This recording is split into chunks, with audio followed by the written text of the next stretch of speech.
I wanted to ask you too, because you do so much stand up. So you did fight in the UFC. It's so funny because when I didn't know, like I'm kind of a big UFC fan, and when I saw you perform before I even knew that you were in the UFC, I saw you do stand up. So in my head, and I knew that you were doing a podcast with Callan. So I went on to UFC, my Fight Pass on my iPad, and the first fight, I go, he fights, and you almost died in that one. Did I? Yeah, the first one. I forgot which one, but I remember like the first. Probably a Nogueira one, I would assume. It could have been maybe that the Roy Nelson. Yeah, one. yeah. There's some bad it was probably ones, Roy Nelson. Yeah. Because I was probably the one, because I knew who Roy Nelson was. You hate it when people bring this up. Not really. I mean, I've gone on some comedians podcasts where it's supposed to be a comedy podcast, and they just talk like real X's and O's about fighting, which I hate. Yeah. I'm like, what are we doing? I'm not doing that. I'm not saying you are. I'm not saying you are. But now I'm so far removed from it. Yeah. I don't really care, especially with Bobby. Bobby gets a free pass whatever the hell he wants to do. He can't do anything. You opened with "You nearly died." Yeah, that's not great. Now, yeah, that's not the best, but No, I saw should we you- bring no. up Theo's real world shit again? No, but We've just been over this. no, but Hey, bring up the highlights of Theo on Real World. Can you do that, bro? that's Can we not what I do. I was critique just each episode? Brendan. I wasn't doing that. I was just being honest. Yeah, so you went to it. I saw went to a the bad Fight Club. knockout. You almost died. Okay. And I'm like, oh, that's why he's doing comedy. You know what I mean? But that's not the truth, because then I saw other fights and you were good. Yeah, I mean, yeah, definitely won more than I lost. Yeah. That's what I'm saying. Yeah. Okay.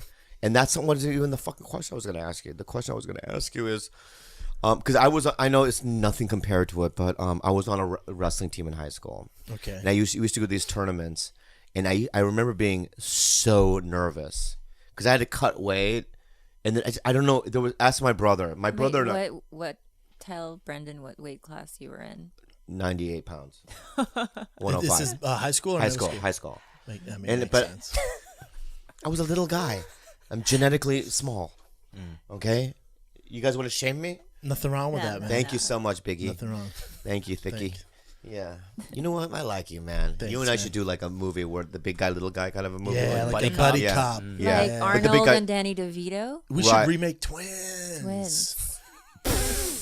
You could be a quarter Asian, maybe. Yeah. Yeah, Yeah, you yeah. could be. You could be. Yeah, yeah. It'd be whatever. Yeah. But so did you get nervous before UFC fights? Fuck yes. Terrified. Really? Terrified. But is it different than the kind of nervous you would get when you did stand up? What's more nerve wracking? Different, because then when I was fighting UFC, it's like it's a terrified feeling. I'm not terrified to do stand up. I'm scared about failing, but I'm not terrified. Then also, let's say I have a set tonight at the Comedy Store. Let's say I bomb that. Well, I can jump over the improv and kind of redeem myself. In fighting, I'm terrified because if I make a mistake, I'm gonna get really, really hurt. I'm gonna get really hurt, and I'm gonna get embarrassed in front of all my family and friends, and I'm getting half my paycheck, and it's gonna make it harder for me to get a title shot. And I'm gonna end up in the hospital. Right. And then it's just the stakes are so high. Wow. And it's like, it's the pain business. So when you go into a fight, you're gonna get hurt. Even if you win, you're getting hurt. So it's a tough gig, man. Yeah. It's a really, really tough gig. And also, people are really quick to jump ship. I think when a comedian has a bad set, that's generally forgivable. But someone like you, who's like, I consider to be like a fair-weathered fan, where you're like, you wanna, and you wanna lose this once, and you're out. But that's how it is. But in comedy, now to that point, in fighting they can be that way, and then that fighter might fight 6 months later, and you're gonna tune in and watch. If Bobby releases a special and it's dog shit, those people are gonna judge the shit out of him. They're gonna jump off Bobby's ship. That's true. Right. That's true. But I'm talking about just a regular Comedy Store set where you're like, oh, you're working out material. You He'll be have that fine. like room to Right. But not when you're But he's also so, I don't mean to interrupt you, but he's also so cemented as so fucking good at Yeah. comedy. He's like one of the funniest guys in the world. Oh, my and God. also, no one wants to follow Bobby. So if Oh, Bobby, my God. this is all true. So I had to follow him the other night. It was terrifying. So if Bobby has a bad set, he's almost like, it's like Anderson Silva, right? Anderson Silva looks like dog shit right now. Yeah. Yeah. I don't care. His I'm other fights Anderson were Silva of good. comedy? Wow. Whoa. Like you've put in so much work and there's so much history Yeah. that Oh, it I doesn't see. matter. Bobby's good. That's Yeah. interesting that you Anderson say Silva's that. good. Yeah. Yeah. DC's good. John Jones is good.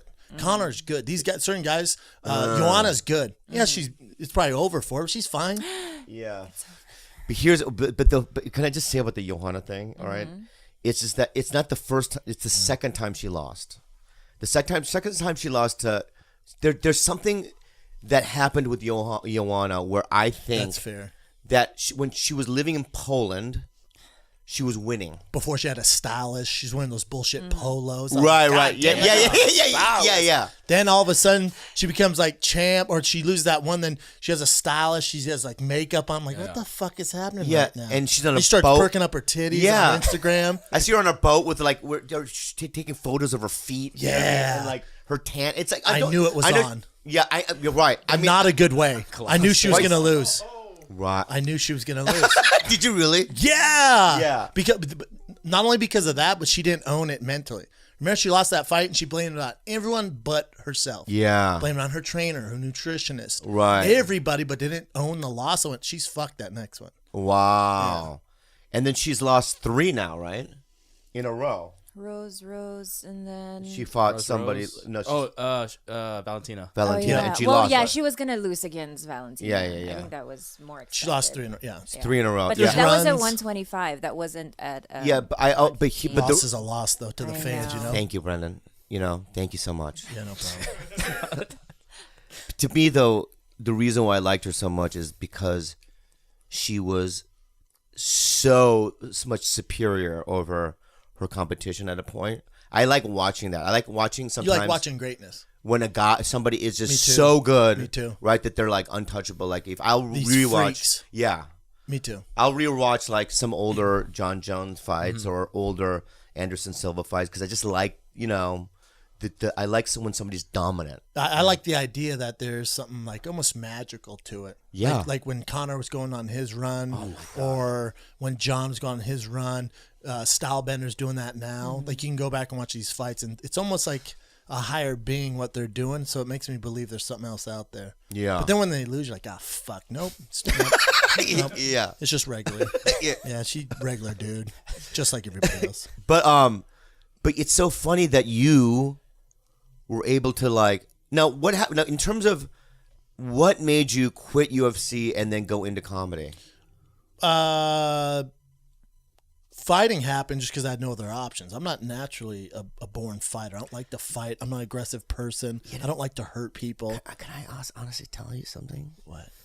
I was saying, I said this to Andrew Santino or somebody like that, and we're talking about you, and I said I go, I can't believe that dude even fought in the first place I can't either. because he's such a soft, nice, kind of a gentle.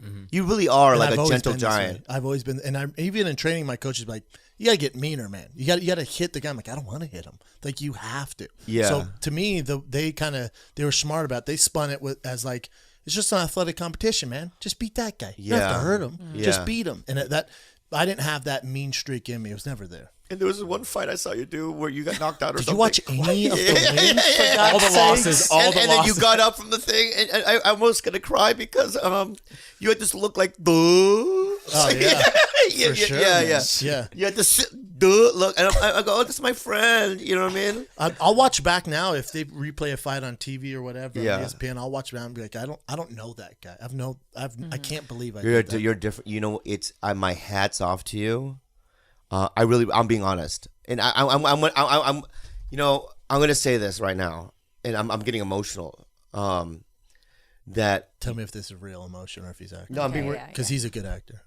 no, I'm being real. Is that it's almost when I see guys like you. There's only a couple examples. Christina Pazitsky is an example. You're an example. Theo's an example. There's only a few examples of people who were doing something else, right? And then were able to reinvent themselves. But here's the thing, folks. The reinventing part, it doesn't happen right away.